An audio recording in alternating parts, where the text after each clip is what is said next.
Bismillah wa kafa.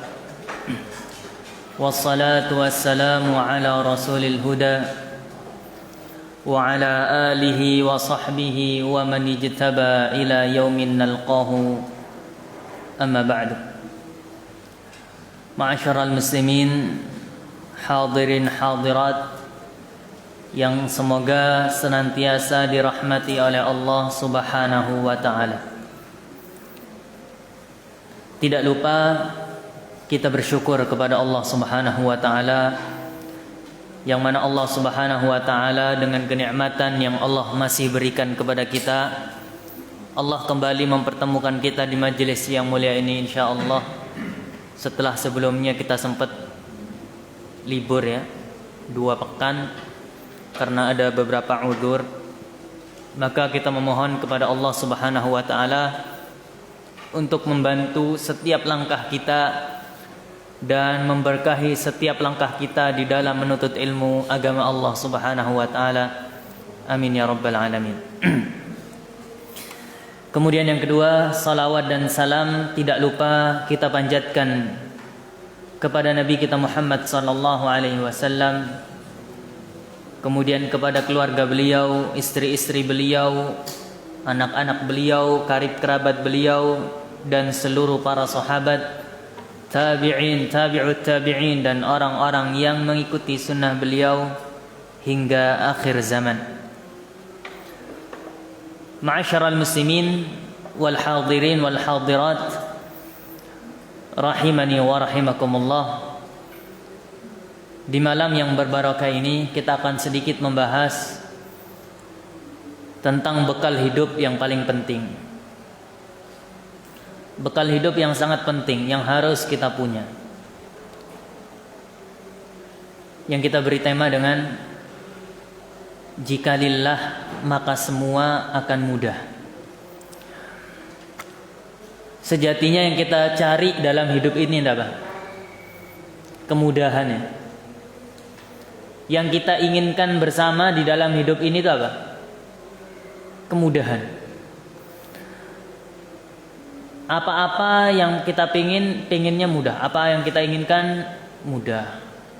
Apa yang kita usahakan mudah. Hidup kita mudah. Kita ingin itu mudah. Itu yang kita inginkan. Artinya kemudahan di dalam segala perkara. Dan alhamdulillah, Allah jadikan agama yang kita anut ini, agama Islam itu sendiri adalah agama yang mudah.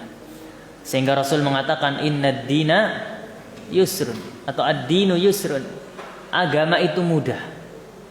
Agama itu mudah. Apa yang membuat Islam ini berat? Ya orang itu sendiri.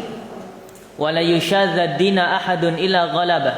Dan tidak ada seorang pun yang membuat Islam ini berat kecuali dia akan kalah.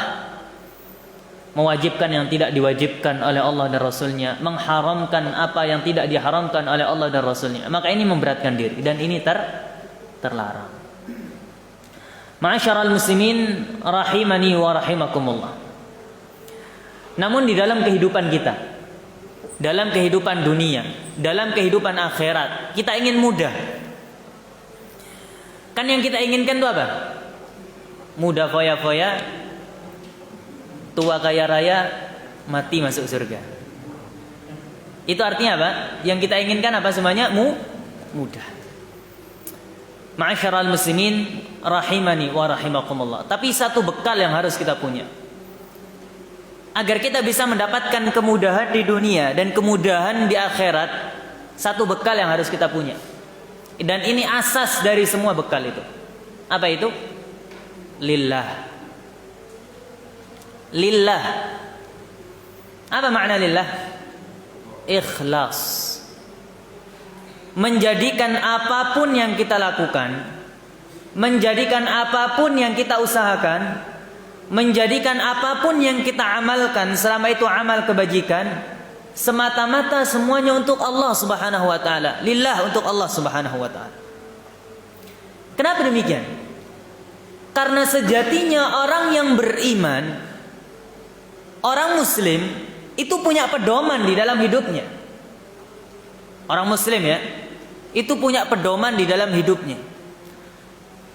apalagi atau mayoritasnya, apalagi mayoritas di antara muslim khususnya di negeri ini itu mengikrarkan pedoman ini setiap dia salat.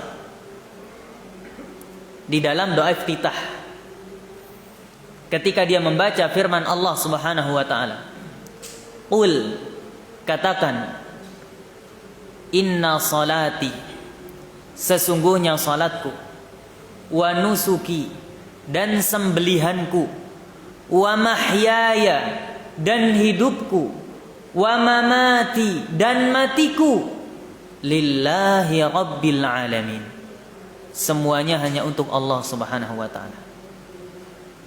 Semuanya hanya milik Allah Subhanahu wa taala. Itu pedoman seorang muslim, bahwa semua yang ada pada dirinya hanyalah milik Allah Subhanahu wa taala. Inna lillahi wa inna ilaihi raji'un.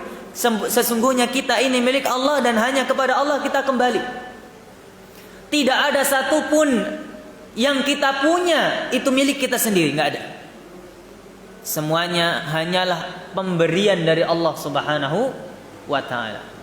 Maka ma'asyiral muslimin rahimani wa rahimakumullah, kalau ingin hidup kita mudah di dunia, ingin hidup kita di akhirat mudah, caranya mudah, tapi mewujudkannya susah. Caranya apa?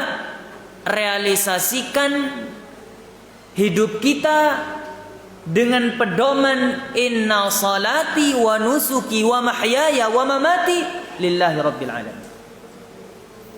Jadikan semua yang ada pada diri kita, jadikan semua amal yang kita lakukan, mau itu salat, mau itu berkurban, mau itu puasa, mau itu sedekah, mau itu haji, mau itu umrah, dan jadikan semua yang kita punya, hidup kita, nyawa kita, jasad kita, harta kita, bahkan mati kita, lillahi rabbil alamin, semuanya untuk Allah Subhanahu wa ta'ala. Kita gadaikan semua yang kita punya untuk Allah Subhanahu wa ta'ala. Allah Subhanahu wa ta'ala pernah berfirman tentang hambanya, wa minan nasi may yashri nafsahu ibtigha'a mardatillah. Dan di antara hamba-hamba Allah Subhanahu wa ta'ala ada yang menjual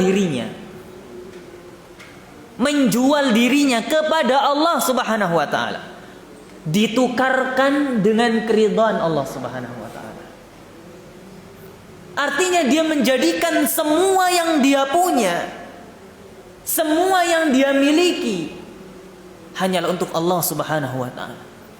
Semua usaha, semua daya, semuanya diberikan kepada Allah Subhanahu wa ta'ala.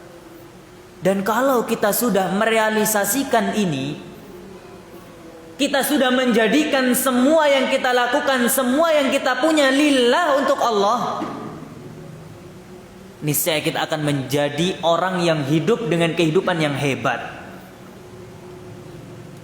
Kita akan menjadi orang yang hidupnya luar biasa. Nggak percaya? Ada seorang nabi, namanya Nabi Ibrahim. Kenal Nabi Ibrahim? Hah?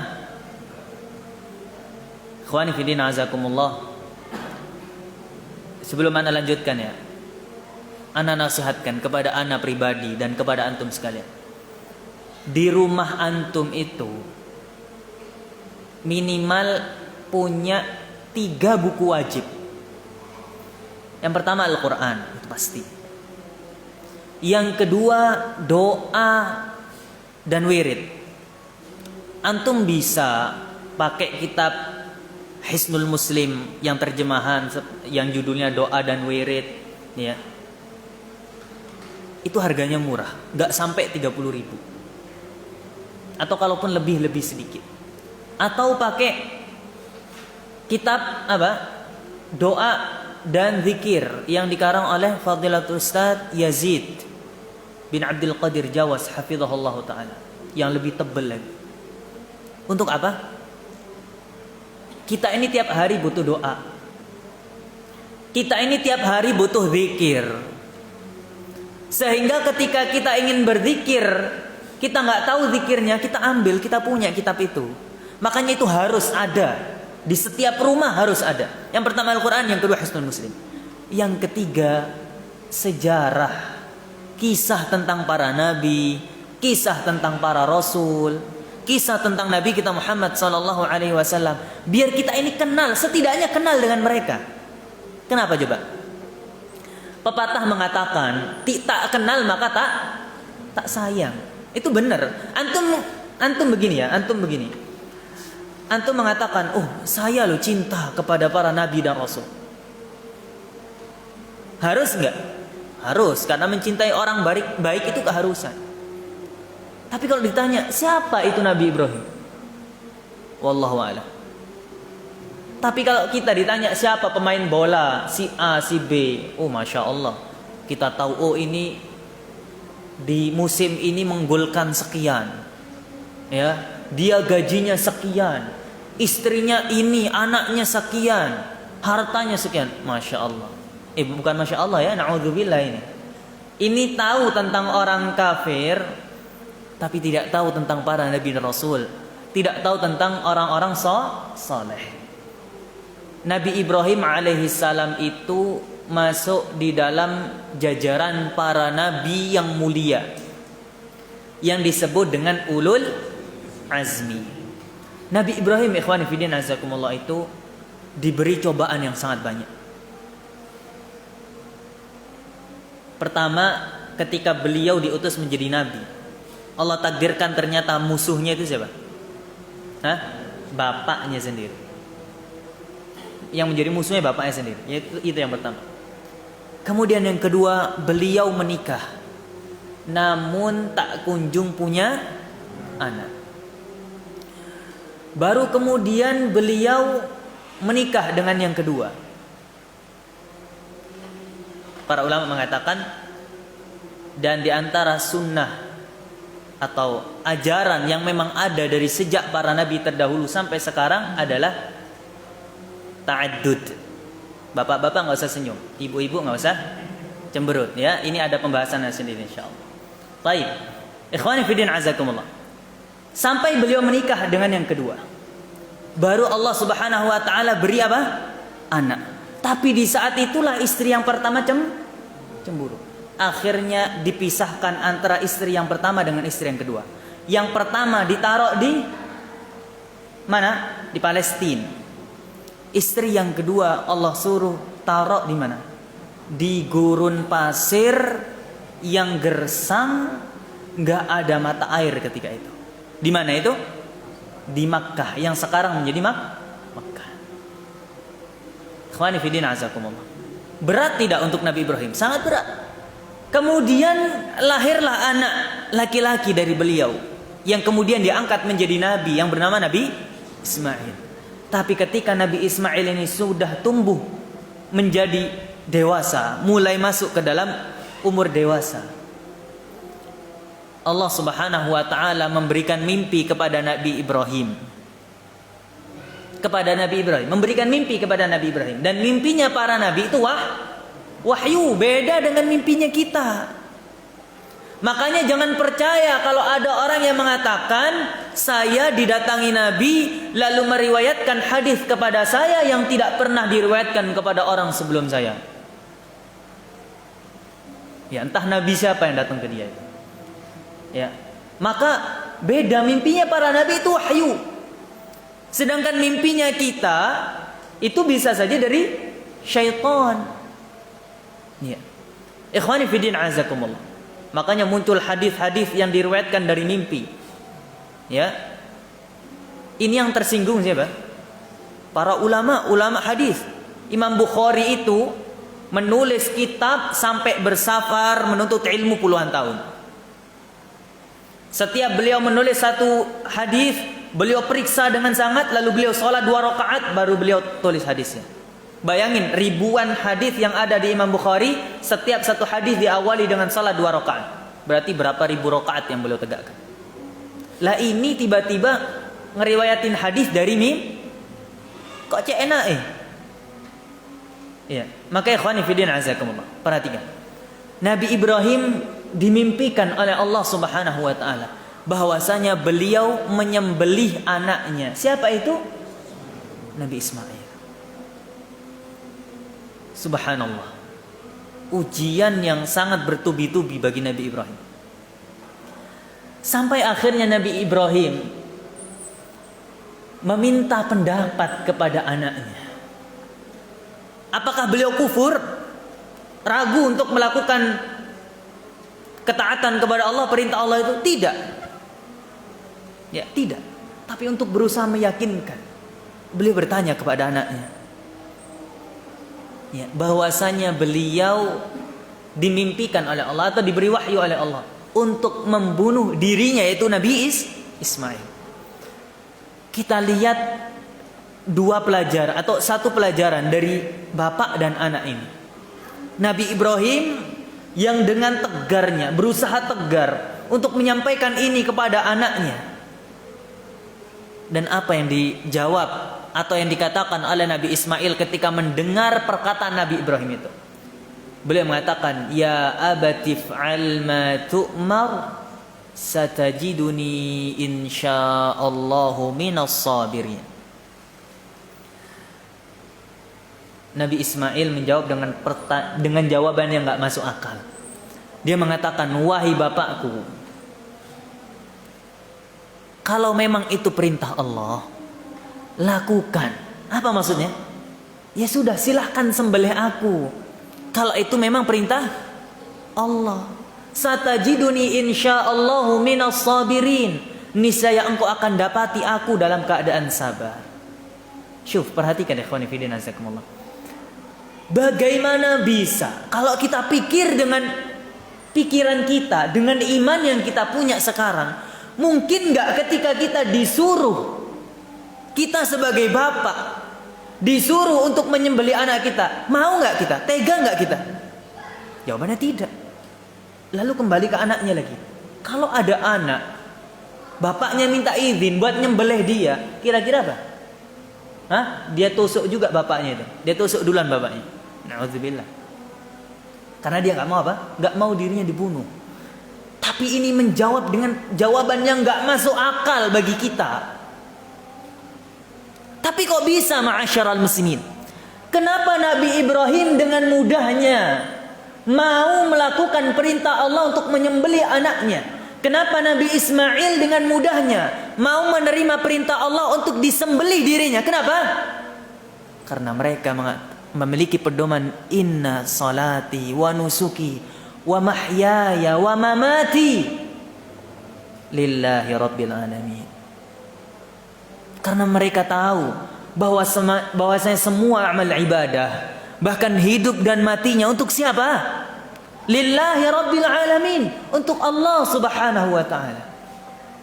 Maka kalau Allah yang memiliki kita dan Allah yang meminta kita begitu, apa alasan kita untuk menolak? Apa alasan kita untuk enggan di dalam melakukan apa yang diminta oleh Allah Subhanahu wa taala? Ma'asyiral muslimin rahimani wa rahimakumullah. Itu keajaiban dari ikhlas. Ketika seorang sudah menjadi manusia yang ikhlas, yang mukhlis, yang di dalam setiap perkaranya lillah, maka seberat apapun perbuatan yang dia hadapi akan mudah untuk dilakukan. Ma'asyiral muslimin rahimani wa rahimakumullah. Salat itu mudah. Salatnya orang muslim itu mudah. Kenapa? Karena dibandingkan dengan umat-umat terdahulu itu salatnya 50 kali. Kita berapa? Umat terdahulu, kalau kita bayangkan, kalau Allah Subhanahu wa taala ngasih kita 24 jam, lalu kita salat 50 kali dalam satu hari. Subhanallah. Mampu kita? Mampu ikhwani fillah azakumullah? Tidak mampu. Maka salat itu mudah kalau dibandingkan dengan salat orang-orang terdahulu. Tapi coba kita jujur-jujuran ya. Kalau sudah badan ini kesandung kasur, ya kan?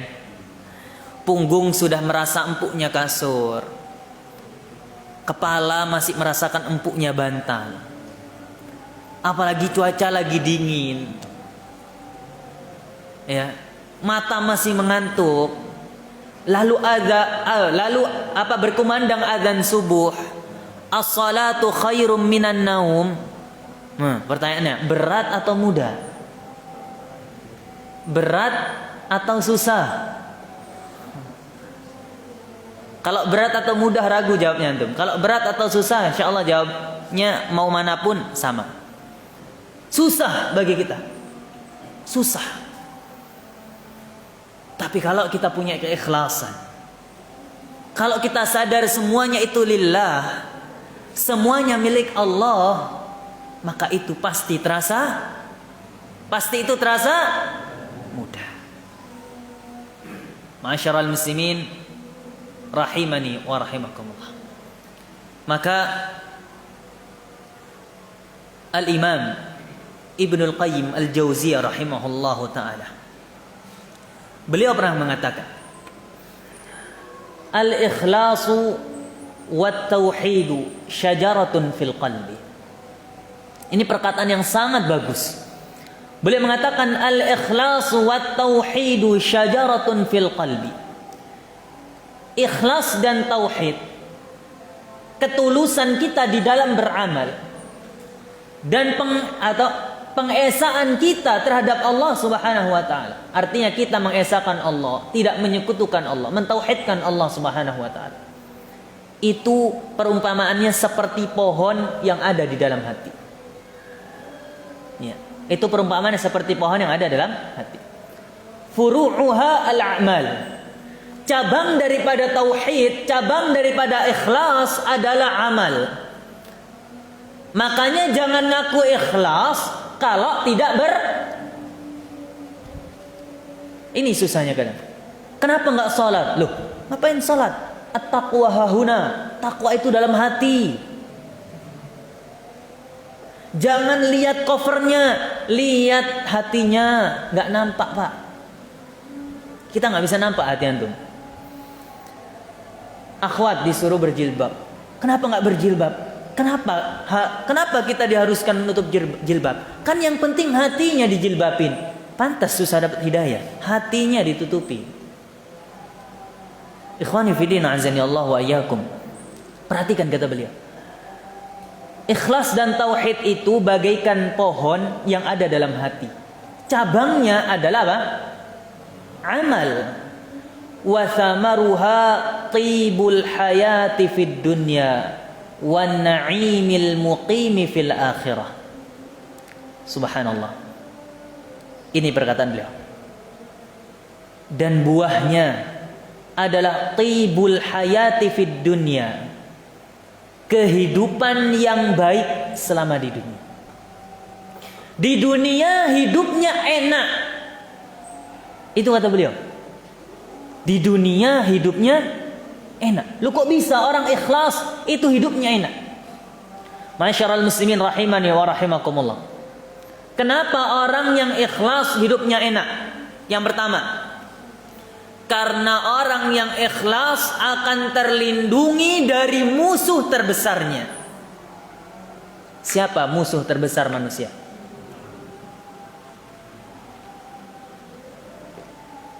Siapa? Iblis. Allah Subhanahu wa taala berfirman, "Innasyaitana lakum aduwwun fattakhidhuhu aduwwa."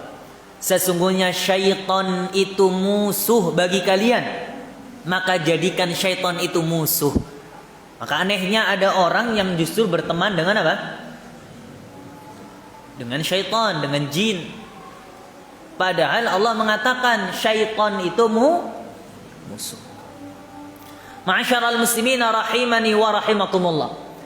Bagaimana mungkin atau bagaimana bisa orang yang ikhlas, orang yang lillah kok bisa hidupnya enak?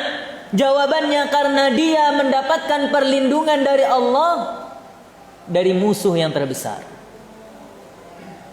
Iblis itu pernah bersumpah di hadapan Allah Subhanahu wa taala. Iblis itu pernah bersumpah di hadapan Allah Subhanahu wa taala. Qala fa bi'izzatika la ughwiyannahum ajma'in. Iblis mengatakan, ya Allah, demi kehormatanmu. Loh, iblis ini loh masih bersumpah dengan nama Allah. Masa kita mau bersumpah dengan nama selain Allah? Naudzubillah. Maka enggak boleh ya bersumpah dengan sumpah pocong, sumpah Quran, sumpah Nabi Muhammad, itu enggak boleh. Kata Rasul, man kana halifan falyahlif billah aw liyaskut. Kalau bersumpah, bersumpah dengan nama Allah atau diam. Iblis saja bersumpah dengan nama Allah. Ya Allah, dengan kehormatanmu ya Allah. Demi aku bersumpah dengan kehormatanmu ya Allah. La ughwiyannahum ajma'in. Aku akan menyesatkan Adam dan anak Adam ini semua. Aku akan menyesatkan semua manusia. Kata siapa? Iblis. Ini janji loh. Di hadapan Allah dia berjanji untuk menyesatkan semua manusia. Dan banyak enggak yang udah disesatkan sama iblis? Banyak. Ya. Tapi apa kata iblis? Illa ibadaka minhumul mukhlasin. Tapi aku tidak akan pernah bisa menggoda hamba-hambamu yang memiliki keikhlasan. Iblis ngakoni. Di hadapan Allah iblis ngakoni kelemahannya. Di mana letak kelemahan iblis? Yaitu ketika seorang hamba memiliki keikhlasan di dalam hatinya. Maka iblis tak lagi bisa mengganggu. Oleh karena itu ma'asyiral muslimin rahimani wa rahimakumullah. Maksiat, dosa, itu kan satu hal yang setiap hari mampang di mata kita. Betul ya? Maksiat itu tiap hari datang di hadapan kita, silih berganti. Maksiat itu tiap hari seliweran di telinga kita. Itu maksiat. Kalau kita nggak punya keikhlasan, kita nggak bakal bisa lolos dari kemaksiatan ini, masyaallah muslimin. Tapi sebaliknya kalau kita punya keikhlasan, maka kita akan bisa lolos dari kemaksiatan tersebut. Kalau kita punya keikhlasan. Sehingga Allah Subhanahu wa taala mengkisahkan tentang Nabi Yusuf alaihissalam. Nabi Yusuf itu ketika dijual oleh saudaranya sebagai budak, lalu beliau dibeli oleh seorang menteri, ya, maka beliau diasuh. Lalu beliau diajak berzina oleh siapa? Istri dari menteri yang mengasuhnya. Apakah ketika itu Nabi Yusuf tidak tergoda? Tidak tergoda? Tergoda.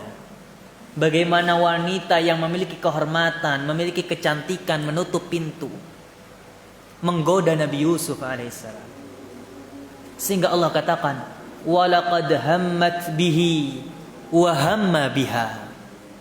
Dan sungguh perempuan itu benar-benar menginginkan Yusuf. Dan Yusuf ketika itu juga menginginkan wanita tersebut. Tapi laula ar-ra'a burhana rabbih. Seandainya Nabi Yusuf tidak melihat bukti kebesaran Allah Subhanahu wa taala. Lalu apa kata Allah Subhanahu wa taala? Kadzalika linasrifa anhu as-su'a wal fakhsha innahu min ibadina al-mukhlasin. Perhatikan. Demikianlah kita palingkan dari Nabi Yusuf itu keburukan dan kekejian, yaitu zina. Sesungguhnya Nabi Yusuf itu termasuk orang-orang yang ikhlas. Nabi Yusuf termasuk orang-orang yang sehingga Allah Subhanahu wa taala palingkan Nabi Yusuf dari cobaan berupa maksiat yang sangat apa? Berat atau sangat ringan bagi antum? Sangat berat. Makanya kita ini ma'asyiral muslimin diajarkan oleh Allah Subhanahu wa taala apa? Agar Allah tidak memberikan beban kepada kita dengan beban yang kita tidak mampu. Ya. Rabbana wala tahmil alaina isran kama hamaltahu ala alladhina min qablina. Rabbana wala tuhammilna ma la taqata lana bi. Ya Allah, jangan Engkau bebankan kepada kami beban ujian yang kami tidak mampu atas itu. Coba antum bayangkan, kalau antum nih dipanggil oleh seorang wanita dalam satu ruangan, dia mengunci pintu, tidak ada orang yang melihat kecuali antum, wanita itu Allah Subhanahu wa taala. Lalu wanita itu cantik, punya jabatan yang tinggi, dia yang menggoda antum untuk mengajak antum berzina. Lalu antum mengatakan, inni akhafullah, sesungguhnya aku akan takut kepada Allah. Belum tentu, ikhwani fillah azakumullah, belum tentu kita mampu menghadapi cobaan semisal yang dihadapi oleh Nabi Yusuf. Tapi kenapa beliau berhasil menghadapi cobaan berupa kemaksiatan yang sangat berat itu? Kenapa? Ikhlas. Padahal laki-laki itu paling lemah dengan syahwat. Ya, laki-laki itu paling banyak menggunakan akal pikiran. Tapi ketika muncul syahwat, hilang akalnya. Ya, hilang akal. Maka ma'asyiral muslimin rahimani wa rahimakumullah. Kemudian yang keberapa? Yang kesekian ya. Yang kesekian. Kenapa beliau mengatakan, kenapa Ibnul Qayyim mengatakan bahwasanya orang yang ikhlas hidupnya enak, hidupnya baik. Kenapa? Karena sesungguhnya ma'asyiral muslimin rahimani wa rahimakumullah, pertolongan Allah Subhanahu wa taala akan didapatkan, akan diperoleh ketika kita ini ikhlas. Jangankan kita orang yang beriman, di dalam Al-Quran Allah menyebutkan bahwasanya orang kafir saja, orang musyrik saja, orang yang menyekutukan Allah, orang yang durhaka kepada Allah, ketika mereka dalam keadaan genting, mereka di dalam perahu di tengah ombak samudra, ketika datang ombak yang besar, mereka takut tenggelam, mereka berdoa kepada Allah dengan penuh keikhlasan. Fa idza raqibu fil fulki da'u Allah mukhlishina lahuddin. Ketika mereka berada di atas kapal, ketika mereka dihantam oleh ombak, mereka berdoa kepada Allah dengan penuh keikhlasan. Ya. Dengan penuh keikhlasan. Sehingga apa? Allah selamatkan mereka. Tapi apa? Falamma najjahum ilal barri idahum yusyrikun. Tapi ketika mereka sudah diselamatkan, syirik lagi mereka. Bayangkan, kalau saja orang musyrik dikabulkan oleh Allah ketika dia berdoa dengan sungguh-sungguh, dengan penuh keikhlasan, apalagi kita yang beriman kepada Allah. Kalau kita punya keikhlasan di dalam hati, pasti Allah berikan apa yang kita minta. Kalau kita punya ketulusan niat, maka Allah akan tunjukkan apa yang kita inginkan. Rasul sallallahu alaihi wasallam bersabda di dalam hadis riwayat An-Nasa'i dari Sa'ad bin Abi Waqqas, semoga Allah meridainya. Rasul sallallahu alaihi wasallam bersabda, "Innama yansurullahu hadhil ummata bi dha'ifiha." Sesungguhnya Allah Subhanahu wa taala menolong umat ini dengan orang-orang lemah yang ada di antara mereka. Ya, perhatikan. Sesungguhnya Allah Subhanahu wa taala menolong umat ini, umat Islam ini dengan orang-orang lemah di antara mereka. Lu kok bisa? Bida'watihim, dengan doa mereka kepada Allah, wa salatihim, dan kekhusyuan mereka di dalam menegakkan salat kepada Allah, wa ikhlasihim, dan keikhlasan mereka kepada Allah. Karena biasanya orang yang sedang lemah itu biasanya lebih ikhlas.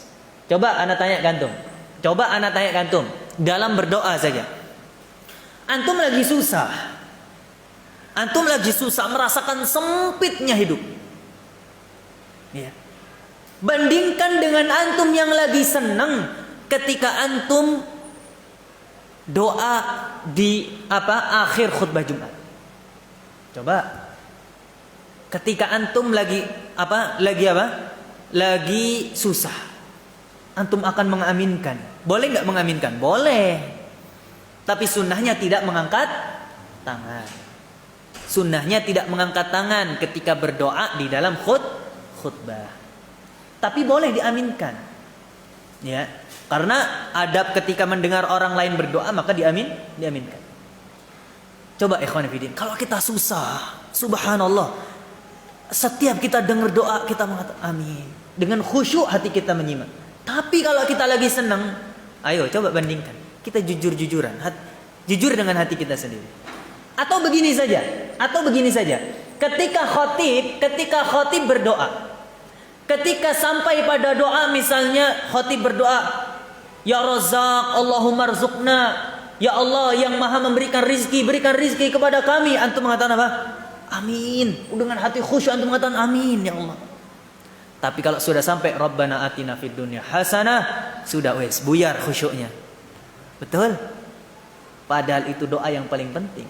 Rabbana atina fid dunya hasanah wa fil akhirati hasanah wa qina adzabannar. Minta kebaikan di dunia, minta kebaikan di akhirat. Ikhwani fillah azakumullah. Maka beliau mengatakan, sesungguhnya umat ini ditolong karena orang-orang lemah mereka, karena doa mereka, karena salat mereka, karena ikhlas mereka. Artinya, ketika seorang memiliki keikhlasan di dalam hati, apapun yang dia minta kepada Allah, Allah pasti beri. Apapun yang dia lakukan, Allah pasti tolong untuk mewujudkannya. Antum tahu Umar bin Khattab radhiyallahu taala anhu. Umar bin Khattab radhiyallahu taala anhu di akhir dari masa khalifahnya, beliau berdoa kepada Allah Subhanahu wa taala. Allahumma rzuqni syahadatan ala sabilik warzuqni mautatan fi baladi rasulik.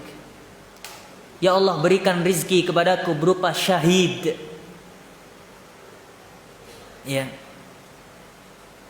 Dan wafatkan aku di dalam kota Nabi-Mu. Para sahabat yang dengar doa Umar merasa heran kepada Umar. Wahai Amirul Mukminin, wahai Umar bin Khattab, bukankah kalau orang pengen syahid dia harus keluar menuju medan perang? Betul nggak? Antum lihat, perhatikan doanya. Enggak antum sama doanya. Ya Allah, berikan hamba rizki berupa syahid. Apa syahid itu? Terbunuh di jalan Allah. Yang kedua, apa? Beliau minta diwafatkan di dalam kota. Enggak. Padahal biasanya peperangan itu di luar kota Madinah. Para sahabat itu kebiasaannya mereka berperang di luar kota Madinah. Hanya ada satu perang yang dilakukan dalam kota Madinah. Siapa yang tahu? Perang apa? Perang Khandaq atau perang Ahzab. Khandaq dan Ahzab itu sama. Kenapa disebut Ahzab? Karena semua musuh Islam ketika itu bersekutu untuk menyerang Islam. Dari dalam dan dari luar. Dari dalam siapa? Orang musyrik. Kemudian orang sebagian orang Yahudi. Tapi orang Yahudi nanti yang menyerang dari dalam. Bani Quraidah itu yang menyerang dari dalam. Kemudian dari Bani Ghatafan, orang-orang Arab Badui. Kemudian dari Bani Yamamah. Ya, sedangkan yang menyerang dari dalam itu siapa? Orang Yahudi, Bani Quraidah. Maka disebut dengan perang Ahzab. Kenapa disebut dengan perang Khandaq? Karena Rasul sallallahu alaihi wasallam melindungi diri dengan apa? Membuat parit atas usulan Salman Al-Farisi. Ikhwani fillah azakumullah. Maka para sahabat aneh dengan doanya Umar. Bukankah kalau ingin syahid harus keluar menuju medan perang? Tapi Umar, ikhwani fillah azakumullah, punya ketulusan dalam hati. Beliau ingin apa? Mati syahid. Dan beliau ingin wafat di kota Madinah karena ada apa? Ada fadilahnya wafat di dalam kota Madinah. Beliau hanya memiliki keikhlasan, ketulusan niat. Hingga pada akhirnya Allah kabulkan atau tidak? Allah kabulkan. Beliau mati dalam keadaan wafat dalam keadaan syahid, dibunuh oleh Abu Lu'lu'ah Al-Majusi la'natullahi alaih. Dia yang justru diagung-agungkan oleh orang-orang Syiah la'natullahi alaihim. Padahal ini orang Majusi, beragama Majusi, membunuh siapa? Umar bin Khattab radhiyallahu taala. Dengan pembunuhan yang licik lagi. Dia menyamar menjadi seorang sahabat, salat di belakang Umar. Umar menjadi imam, dia tusuk Umar dari belakang. Licik enggak ini? Licik. Ikhwani fiddin azakumullah. Sehingga Umar mati syahid. Dan di mana tempatnya? Di kota Madinah. Ketulusan hati. Keikhlasan, ikhwan. Keikhlasan, hanya keikhlasan yang dimiliki oleh Umar bin Khattab radhiyallahu taala. Antum pernah dengar kisah seorang yang membunuh 100 nyawa. Dia sudah membunuh 99 nyawa. Lalu datang kepada ahli ibadah. Ahli ibadah dari kalangan umat terdahulu, dari kalangan Nasrani. Itu mereka orang yang setiap harinya ibadah. Tapi mereka nggak punya ilmu. Makanya kemarin disebutkan bagaimana sifat orang Nasrani, punya ilmu, mereka tidak punya ilmu tapi beramal. Kalau orang Yahudi punya ilmu tapi tidak mau beramal. Orang Nasrani disebut dengan ad-dallin. Sedangkan orang Yahudi disebut al-maghdub alaihim, yang dimurkai oleh Allah. Ikhwani fiddin azakumullah. Antum bayangkan orang yang setiap harinya ibadah, tiba-tiba ditanya tentang hukum membunuh 99 nyawa. Sedangkan dia nggak punya ilmu. Yang main apa? Perasaan. Bayangkan dia tiap hari sholat, tiap hari ibadah, dan nggak punya ilmu.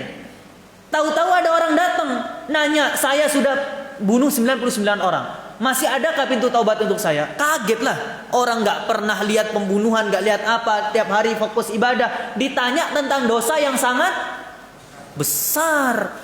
Bayangkan 99 nyawa dibunuh oleh dia. Langsung kaget dia, sontak mengatakan tidak ada pintu taubat bagimu. Apa akhirnya? Mati juga dia. Pas 100. Pas akhirnya orang ini membunuh 100 nyawa. Lalu dia datang kepada seorang ulama. Lalu bertanya. Ini kisah dikisahkan oleh Rasul sallallahu alaihi wasallam, dan ini kisah terjadi sebelum datangnya Islam. Lalu datanglah dia kepada seorang ulama. Maka ulama ini mengatakan, "Ma mana'aka 'anit taubah?" Apa yang bisa menghalangimu dari taubat? Pintu taubat itu terbuka besar bagi setiap orang yang berdosa, sebesar apapun dosa.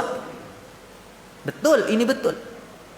Karena Allah Subhanahu wa taala mengatakan, "La taqnatu min rahmatillah." Jangan berputus asa dari rahmat Allah Subhanahu wa taala. "Innallaha yaghfiru dzunuba jami'a." Allah akan mengampuni semua dosa. Janji Allah Subhanahu wa taala. Tapi orang ini, ulama ini memberitahu kepada dia, tapi kampungmu itu kampung yang buruk, penuh dengan orang yang buruk, penuh dengan para pembunuh. Maka kalau engkau ingin bertaubat, berhijrahlah ke tempat lain yang isinya orang-orang baik. Lalu dia dengan ketulusan hati ingin bertaubat, berjalan menuju tempat atau menuju kampung yang dipenuhi dengan orang-orang yang baik. Belum sampai dia di tempat tersebut, Allah cabut nyawanya. Dia belum beramal soleh, ikhwan fillah. Dia belum menjadi hamba yang apa? Belum menjadi hamba yang ahli ibadah, belum. Yang dia punya hanya satu, keikhlasan untuk bertaubat, ketulusan hati untuk kembali kepada jalan Allah, dan upaya kesungguhan dia untuk bisa sampai ke dalam ampunan Allah Subhanahu wa taala. Sehingga akhirnya dia masuk neraka atau masuk surga? Dia masuk ke dalam surga Allah dan dicatat oleh malaikat rahmat. Ma'asyiral muslimin rahimani wa rahimakumullah. Luar biasa. Luar biasa kalau kita ingat mendengar kisah-kisah seperti ini. Subhanallah. Alangkah luar biasanya sebuah ketulusan, sebuah keikhlasan. Kemudian ma'asyiral muslimin rahimani wa rahimakumullah. Yang selanjutnya. Keikhlasan itu bisa menghilangkan kegundahan. Keikhlasan itu bisa menghilangkan kesedihan, kegalauan. Segala kesulitan akan terasa mudah ketika seorang punya keikhlasan. Dan akan Allah jadikan mudah ketika seorang punya keikhlasan. Kisah yang masyhur tentang 3 orang yang terjebak dalam gua. Ketika mereka beristirahat dalam sebuah gua, datang batu besar jatuh menutup pintu gua. Mereka nggak bisa buka pintu itu. Mereka nggak bisa buka batu itu. Sampai ketiga-tiganya berdoa kepada Allah dengan penuh keikhlasan. Hingga pada akhirnya Allah bukakan bagi mereka jalan untuk bisa keluar. Keikhlasan, masyarakat muslim. Rahimani wa rahimakumullah. Maka dengan keikhlasan hidup kita jadi mudah. Ya, hidup kita jadi apa? Jadi mudah. Bahkan penyebab kesusahan kita di dunia akan hilang. Ana mau tanya kantum. Kita semua ini kan dikasih rezeki sama Allah ya. Betul ya, tiap hari ya. Yang masih buat kita susah ini apa? Yang masih buat kita ngerasa miskin, yang masih membuat kita ini apa ya? Serba kekurangan itu apa?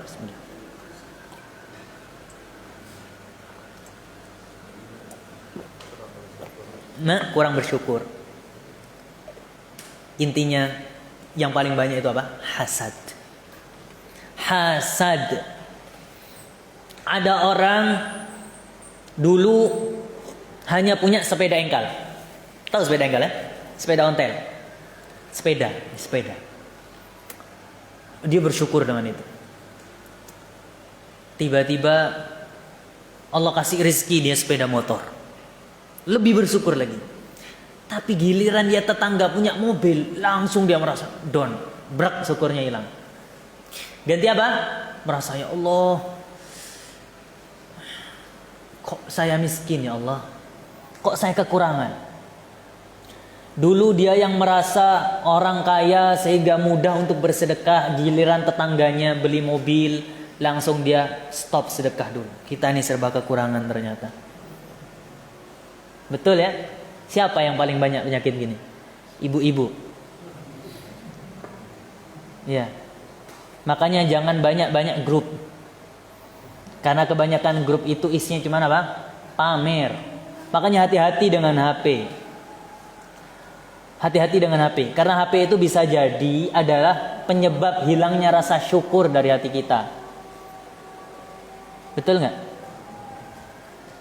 Kita ini kadang menilai punya kita ini, Masya Allah. Awal kali lihat, subhanallah, Masya Allah ini, terbaik ini. Giliran buka HP lihat punya orang, langsung down, hilang rasa syukur itu. Apa yang membuat itu? Hasad dalam hati, dengki dalam hati, rasa iri dalam hati. Artinya hati yang kotor. Hati yang kotor itu yang membuat kita kurang bersyukur. Yang membuat kita susah itu. Makanya Rasul sallallahu alaihi wasallam memberitahukan kepada kita, kalau kita ingin kaya, lihat siapa? Lihat orang yang lebih susah daripada kita. Jangan lihat orang yang lebih kaya daripada kita. Rasul mengatakan, unzuru ila man huwa asfala minkum wa la tanzuru ila man huwa fawqakum wa dzalika ajdaru alla tazdaru ni'matallahi 'alaikum. Kata Rasul sallallahu alaihi wasallam, banyak-banyak lihat orang yang di bawah kalian yang lebih susah dari kalian. Makanya kalau antum ingin terlihat kaya, pergi ke tempat difabel. Yang matanya buta, yang tuli, yang pincang, yang begini. Antum akan merasakan apa? Kaya. Ikhwani fi din azakumullah. Masya Allah kasih gitu sekarang ya. Nyindir, stop gitu. Baik, ikhwani fi din azakumullah. Kita lanjutkan sedikit. Sampai mana tadi? Lihat orang yang di bawah kita. Kalau kita, kata Rasul sallallahu alaihi wasallam, ingin kita menjadi orang yang kaya, banyak-banyaklah melihat orang yang lebih susah dibandingkan kita. Jangan melihat orang yang lebih banyak nikmatnya dibandingkan kita, karena itu akan membantu engkau untuk tidak kufur terhadap nikmat Allah. Itu caranya, ma'asyiral muslimin. Dan ikhlas yang antum punya akan menghilangkan rasa hasad, iri hati, dengki dan itu semua. Makanya kalau ingin bersihkan hati, yang pertama kali kita harus perbaiki apa? Ikhlas. Perhatikan masyarakat muslimin. Rasulullah sallallahu alaihi wasallam bersabda dalam hadis riwayat Ahmad dan Ibnu Majah, disahihkan oleh Imam Al-Albani rahimahullah. Kata Rasul sallallahu alaihi wasallam, "Thalathun la yughillu alaihinna qalbu mri'in muslim." Ada 3 perkara yang hati seorang muslim tidak akan memiliki dengki, dendam, rasa hasad kalau dia ada di atasnya. Kalau antum punya salah satu saja daripada 3 ini, akan terobati rasa hasad. Yang pertama, ikhlasul amal lillah. Ketika antum sudah mengikhlaskan amal antum untuk Allah, ketika antum sudah menjadi hamba yang menjadikan setiap yang antum punya lillah, milik Allah, bukan milik kita. Sehingga apa yang dipunya oleh orang lain juga milik Allah. Kita sadar yang kita punya milik Allah, itu pun milik Allah subhanahu wa ta'ala. Ini titipan, itu juga titipan. Sehingga tidak ada yang perlu kita iri, tidak ada yang perlu kita hasadi, tidak ada yang perlu kita dengki. Ikhwani fillah azakumullah. Allah subhanahu wa ta'ala berfirman, "Dzalika fadlullahi yu'tihi man yasha." Demikianlah Allah subhanahu wa ta'ala memberikan keutamaan kepada orang-orang yang Allah subhanahu wa ta'ala kehendaki. Makanya Allah subhanahu wa ta'ala tidak menjadikan semua hambanya kaya, berkecukupan. Ya. Kalau semuanya berkecukupan, siapa yang mau menerima sedekah? Kepada siapa antum mau bayar zakat fitri? Kepada siapa antum mau bayar zakat mal? Kepada siapa antum akan membantu? Maka ikhwani fillah azakumullah, itu semua adalah hikmah yang Allah subhanahu wa ta'ala jadikan di antara para hambanya. Maka dengan keikhlasan, ketika kita sudah mengakui bahwasanya hidup kita, mati kita, semua milik Allah subhanahu wa ta'ala, maka tidak ada yang bisa kita dapatkan di dunia kecuali enak, mudah. Kita dapati saudara kita beli mobil, Masya Allah, tabarakallah, kita doakan semoga itu berkah untuk dia. Barakallahu fiik. Kita doakan semoga itu berkah untuk dia. Apa yang kita punya, itu yang kita syukuri. Karena kita tahu ini punya Allah, itu punya Allah, nggak ada bedanya. Semuanya mudah, ma'asyiral muslimin. Rahimani wa rahimakumullah. Oleh karena itu, yang lebih daripada itu, ingat kisah Nabi Yusuf tadi ya. Bagaimana beliau meninggalkan kemaksiatan karena beliau punya keikhlasan. Ternyata itu berbuah dengan buah yang lebih manis dibandingkan itu. Rasul sallallahu alaihi wasallam bersabda, "Man taraka syai'an lillah, awwadahullahu khairan min." Barang siapa yang meninggalkan maksiat karena Allah, barang siapa yang meninggalkan keharaman karena Allah, maka Allah akan ganti dengan ganti yang jauh lebih baik. Kalau kita senantiasa tidak bisa lepas dari kemaksiatan, camkan dalam hati kita. Kalau kita lepas keharaman ini, gak bakal kita mati. Kalaupun keharaman ini kita lepas, kita mati. Kita mati di atas kemuliaan. Kita mati di atas kemuliaan. Daripada kita mati di atas keharaman. Ingat, ini bukan yang darurat ya. Bukan yang darurat, maksud ana. Ketika seorang menjadikan mata pencarian pekerjaannya, pencarian nafkahnya itu dari barang yang haram, dari pekerjaan yang haram. Ingat masyarul muslimin, yang meninggalkan keharaman karena Allah, Allah ganti dengan yang lebih baik. Siapa yang mengganti? Allah subhanahu wa ta'ala. Maka masyarul muslimin rahimani wa rahimakumullah, ayo jangan ragu. Jangan ragu untuk menjadi hamba yang lillah. Jangan ragu untuk menjadi hamba yang ikhlas.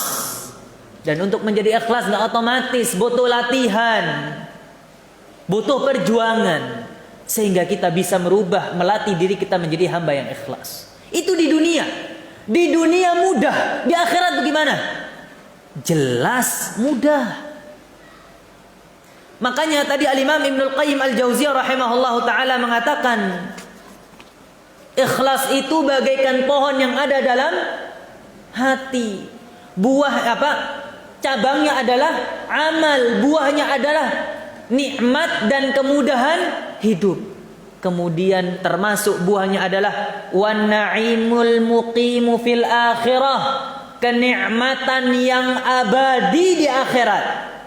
Karena kita tahu orang yang berhasil di akhirat hanyalah mereka yang punya keikhlasan. Yauma la yanfa'u malun wala banun illa man atallaha biqalbin salim. Pada hari itu tidak lagi berguna harta dan anak-anak kecuali mereka yang datang kepada Allah dengan hati yang selamat, selamat dari riya, selamat dari sum'ah, selamat dari berbagai macam kesyirikan yang ada di dalam hati. Hatinya yang bersih, hatinya yang ditancapkan di dalamnya keikhlasan yang kokoh. Itulah hati yang selamat. Bahkan Allah subhanahu wa ta'ala memberitahukan kepada kita, kita ingin semua bertemu dengan Allah dalam keadaan selamat. Mau? Kita ingin semua bertemu dengan Allah subhanahu wa ta'ala dengan penuh kegembiraan. Allah subhanahu wa ta'ala berfirman, "Faman kana yarju liqa'a rabbih faly'amal 'amalan salihan wa la yusyrik bi'ibadati rabbih ahada." Maka barang siapa yang mengharapkan pertemuan yang baik dengan Allah, ingin bertemu dengan Allah subhanahu wa ta'ala di akhirat dengan penuh kebahagiaan, maka harus baginya beramal soleh dan tidak menyekutukan Allah, artinya ikhlas kepada Allah Subhanahu wa taala. Maka ma'asyiral muslimin, ingat pedoman kita, inna salati wa nusuki wa mahyaya wa mamati lillahi rabbil alamin. Jadikan semua hidup kita, apa yang ada dalam hidup kita semua untuk Allah. Bahkan mati kita untuk Allah Subhanahu wa taala. Karena Allah akan ganti dengan yang lebih baik kelak di akhirat. Maka ma'asyiral muslimina rahimani wa rahimakumullah. Kita tutup dengan beberapa perkataan dari para ulama tentang nikmatnya keikhlasan. Dengan nikmatnya keikhlasan. Qala Abu Sulaiman Ad-Darani rahimahullah, tuba liman sahhat lahu khutwatun wahidatun yuridu biha wajhallah. Berkata Abu Sulaiman Ad-Darini atau Ad-Darani. Kalau Ad-Darini, Ustadzuna Al-Mushaffa Ad-Darini hafizahullah. Ini Abu Sulaiman Ad-Darani rahimahullahu taala. Alangkah beruntungnya, kata beliau, orang yang memiliki satu langkah saja, yang satu langkah ini menuju ketaatan kepada Allah dengan penuh keikhlasan kepada Allah. Satu langkah kaki antum yang itu ikhlas untuk Allah, untuk ketaatan kepada Allah, satu saja, antum sudah menjadi orang yang paling beruntung. Apalagi antum jadikan setiap langkah antum hanya untuk Allah Subhanahu wa taala. Qala ba'dus salaf, para ulama salaf mengatakan, la yazalul 'abdu bi khairin idza qala lillahi ta'ala wa idza amila lillahi ta'ala. Para ulama salaf mengatakan seorang hamba akan senantiasa mendapatkan kebaikan apabila dia berucap karena Allah. Apabila dia beramal karena Allah. Selama dia menjadikan kehidupannya lillah, Allah jadikan semuanya baik. Masyarul muslimin rahimani wa rahimakumullah. Kemudian Al-Imam Ibnul Qayyim Al-Jauziyah rahimahullahu taala, beliau mengatakan, وقد جرت عادة الله التي لا تتبدل وسنته التي لا تتحول أن يلبس المخلص من المهابة والنور والمحبة في قلوب الخلق وإقبال قلوبهم إليه ما هو بحسب إخلاصه ونيته ومعاملته لربه. Kata beliau, dan sungguh menjadi kebiasaan Allah dan menjadi sunnatullah yang tidak akan bisa diganti dan tidak akan bisa dirubah. Allah Subhanahu wa taala akan senantiasa menghiasi orang yang ikhlas berupa kehormatan, martabat dan cahaya dan kecintaan di hati-hati orang yang beriman. Dan manusia akan menerima, hati-hati manusia akan menerima mereka orang-orang yang ikhlas sesuai dengan keikhlasannya, sesuai dengan lurusnya niatnya dan bagusnya ibadahnya kepada Allah Subhanahu wa taala. Wa yulbasul mara'i thawbayiz zur minal maqti wal mahanati wal baghdi wa ma huwa laiqu bih. Sedangkan orang yang hidupnya tidak lillah, hidupnya hanya untuk dunia, hidupnya hanya untuk pujian manusia, maka Allah akan pakaikan kepadanya pakaian kedustaan, pakaian yang menipu, kehormatan yang menipu. Dan dia akan dibenci oleh manusia, dia tidak akan disukai oleh manusia dan dihinakan oleh manusia. Masyarul muslimin rahimani wa rahimakumullah. Lalu bagaimanakah gambaran hidup orang yang ikhlas, yang menjadikan hidupnya lillah untuk Allah Subhanahu wa taala? Kita tutup dengan perkataan ini. Para ulama salaf mengatakan sifatul mukhlis, sifat orang yang ikhlas adalah idza nazara i'tabara. Kalau dia melihat sesuatu, dia akan menghargai sesuatu tersebut.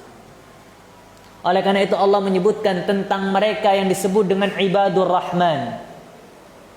Kalau mereka menemui orang yang bodoh, ibadur rahman ini hamba-hamba Allah. Kalau mereka bertemu dengan orang-orang ahli maksiat, orang-orang yang bodoh yang suka mencela, mereka justru mengatakan apa? Salam. Mengucapkan ucapan yang baik kepada mereka, bukan membalas dengan balasan yang buruk. Apabila dia melihat, dia senantiasa memperhatikan. Wa idza samata tafakkara. Kalau dia diam, dia berpikir. Dia merenung hatinya, dia merenung akalnya. Wa idza takallama dzakara. Kalau dia berbicara, dia berzikir kepada Allah. Wa idza muni'a sabara. Kalau dia dicegah untuk mendapatkan sesuatu, dia bersabar.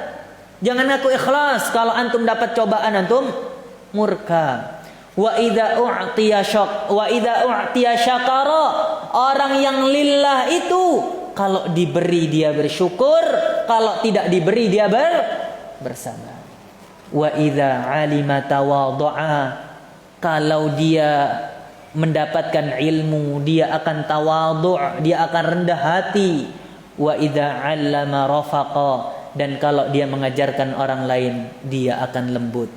Maka ma'asyiral muslimin, kita memohon kepada Allah agar Allah menjadikan kita hamba-hamba yang ikhlas, yang mukhlisin, yang menjadikan setiap apa yang kita punya, menjadikan hidup dan mati kita lillah, hanya untuk Allah Subhanahu wa taala, sehingga semuanya menjadi mudah. Naktafi bihadza, subhanakallahumma wa bihamdik, asyhadu an la ilaha illa anta, astaghfiruka wa atubu ilaik. Wassalamu alaikum warahmatullahi wabarakatuh.